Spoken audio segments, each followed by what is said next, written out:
Today we're going to talk about change, what it is and what it isn't concerning sexuality, so stay tuned.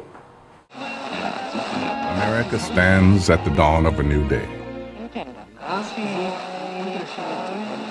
It is important for me to go ahead and affirm that I think same-sex couples should be able to get married. I think people are going to be who they're going to be, and we need to learn to love them for who they are and let them love who they want to love. There are many voices speaking today, but what about all the questions being asked? This generation needs answers.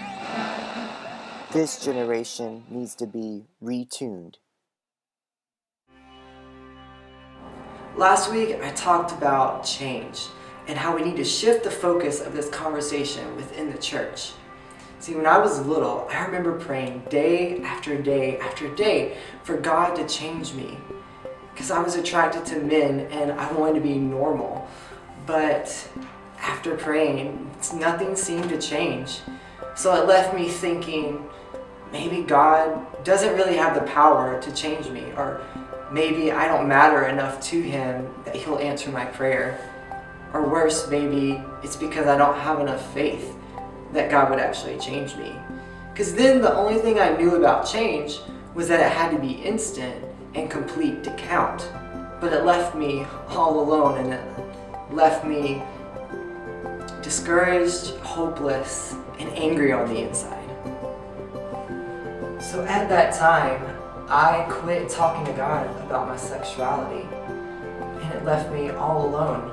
But God didn't leave me there. When I was in college, He came so near to me, and He began to change my perspective and my mindset concerning my sexuality. Now as I stand here looking back at that time when I prayed as a child for God to change me, I see that God actually did answer my prayers. It just looked different than what I thought it would look like. On the outside, things still haven't changed, but on the inside, there's been so much change. See, I talk to God all the time now about my sexuality, and He hears me and He responds. He gives me the grace and the power that I need to walk in faithfulness and holiness and righteousness to what He said in His Word. You see, change isn't just a complete change or an absence of a struggle, but change is also God giving the grace to control a thing that once controlled you. So I am changed. Thanks for tuning in. See you next time.